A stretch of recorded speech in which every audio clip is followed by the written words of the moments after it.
On this week's episode of Capital City Sports, the South Carolina Gamecocks take on the Georgia Bulldogs in a gridiron matchup. The men's soccer team takes on UNCW at Stone Stadium, and the club hockey team takes on Christopher Newport University. This is Capital City Sports.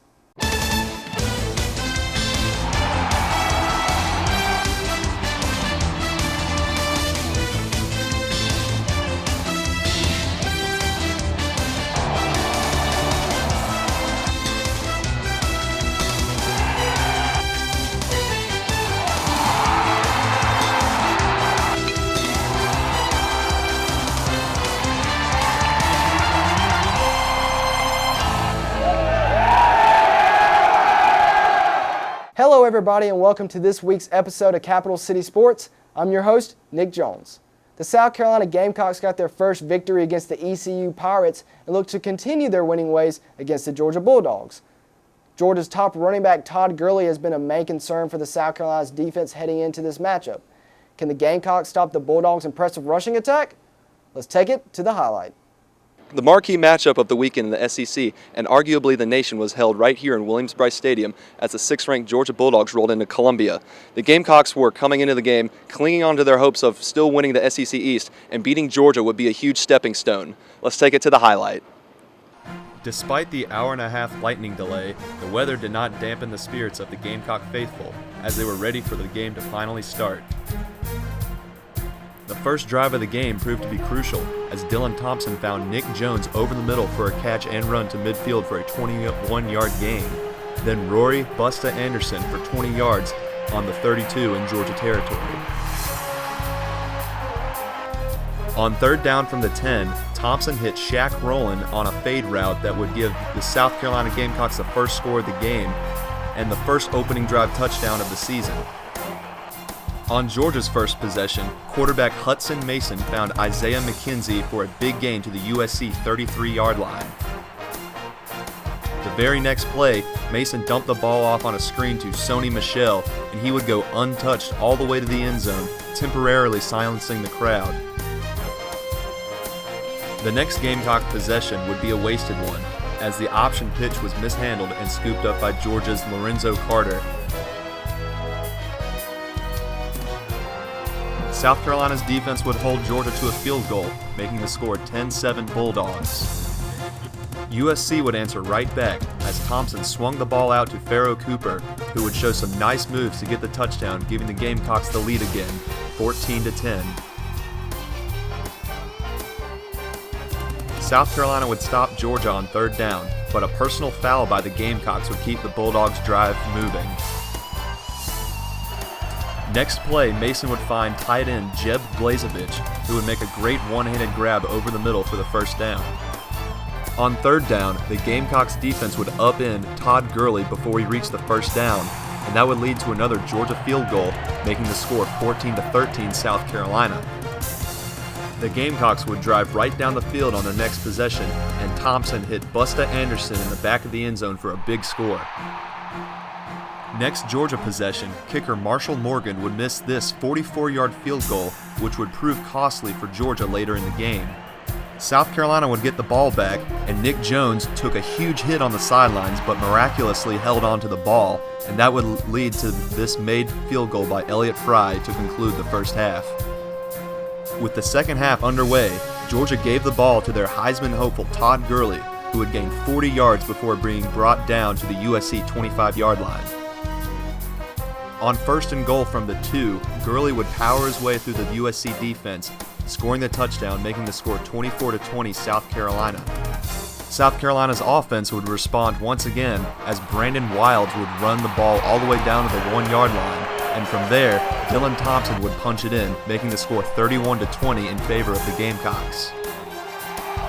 Ensuing Georgia possession, Gurley would prove once again why he is one of the best players in college football as he reverses his field and gains 18 yards on a busted play. The Bulldogs have a stable of great running backs as backup Nick Chubb would bust a 28-yard gain down to the USC 5-yard line to end the third quarter. Next play, Mason would find Jay Rome in the back of the end zone for the touchdown, then converted the 2-point conversion with this strike to Michael Bennett, making the score 31-28 Gamecocks. On the ensuing kickoff, return man Sean Carson would take the ball out of the end zone, streak down the sideline to the USC 42, giving them great starting field position. 4 plays later, a 24-yard touchdown run by Brandon Wilds would give the Gamecocks a 10-point, 38-28 lead with 13 minutes to go. On Georgia's next possession, on 3rd and 1, fullback Quavon Hicks would plow through the secondary and go out of bounds at the 6-yard line, setting up 1st and goal. A few plays later, the Dogs would give it to the big man again as he punched it in for the score, making it 38-35 Gamecocks. South Carolina's next possession saw a pass from Dylan Thompson get intercepted by senior cornerback Damian Swan, and he would get brought down inside the 10-yard line. After a couple of questionable play calls by Georgia's offense got them backed up to the 11, JT Surratt would get his hand on a pass to prevent a potential touchdown. On the next play, Morgan would miss another costly field goal just to the right, and the crowd went wild. On 4th and inches from midfield, the Gamecocks decided to go for the first down to end the game, and Dylan Thompson would just barely get the first down, which would make the South Carolina faithful scream in jubilation. In a high-scoring game that could potentially turn South Carolina's season around, Gamecock players celebrated with their fans that never left in spite of the weather. Final score, Gamecocks 38, Bulldogs 35. Last week, some wins are better than others. I think this one was better than most others. But Dylan had an excellent game and threw the ball well, especially first half. And then we ran the ball most second half. And but I tell you one thing, when we had to stop them, somehow or another, we stopped them. We got that intentional grounding penalty, and that was a good play for us. So that was one of the key plays in the whole ball game.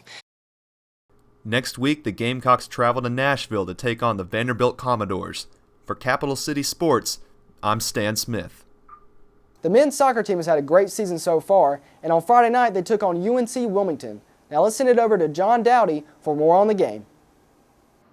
Friday night under the lights at the Graveyard pitted the South Carolina men's soccer team against the Seahawks of UNC Wilmington. The guys are coming in with a 3-0 record and are looking to extend the perfect streak at home. Let's see if they could do that.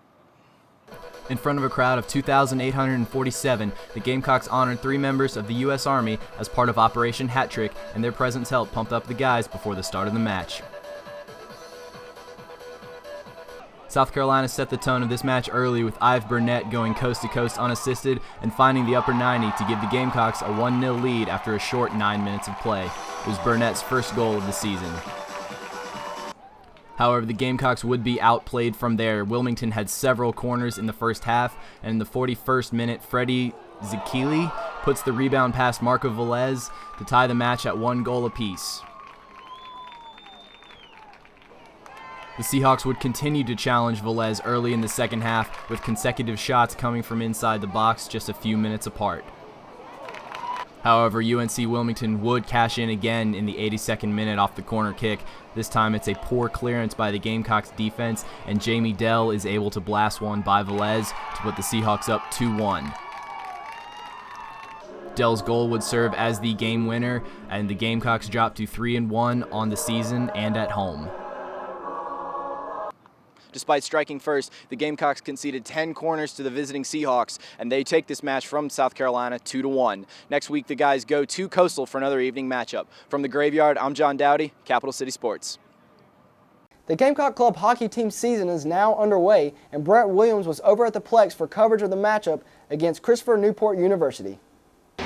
Columbia usually stays famously hot well into the fall, so what better way of cooling things down than with a little September hockey?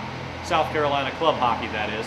And tonight the Gamecocks lit up the Plex in Irmo for the first time in this 2014-2015 season as they hosted the captains of Christopher Newport.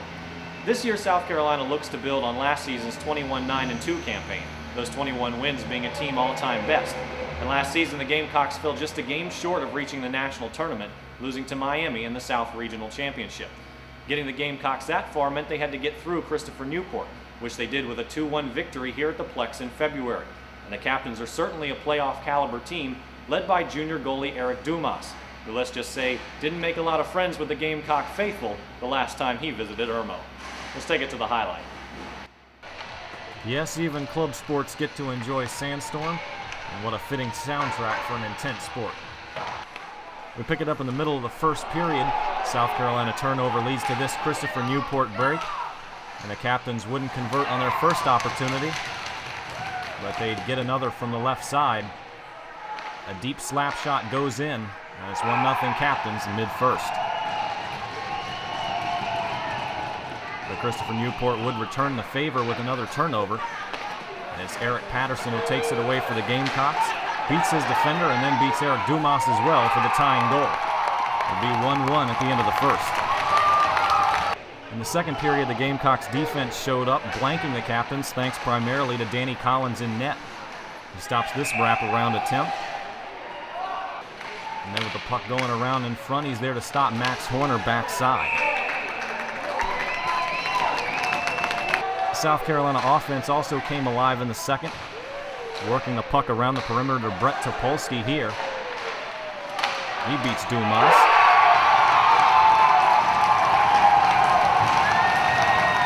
And then working in the defensive end, the Gamecocks find Eric Patterson wide open on the break.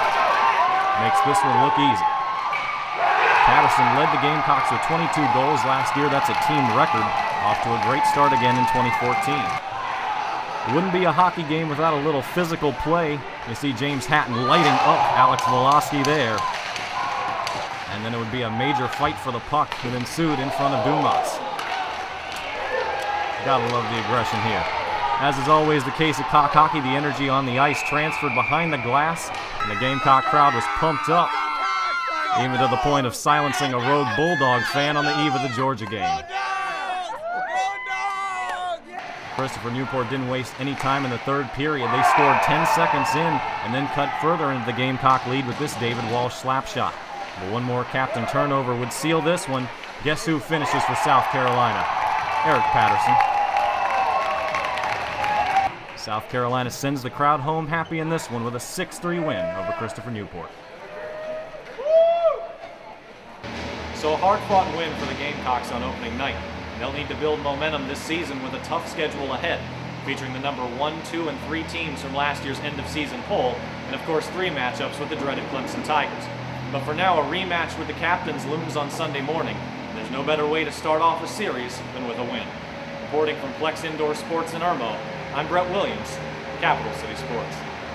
Thanks, Brett. That's going to do it for this week's episode of Capital City Sports. Don't forget to follow us at CCS on SGTV or like our Facebook page. You can watch any of our episodes at sgtv.sc.edu.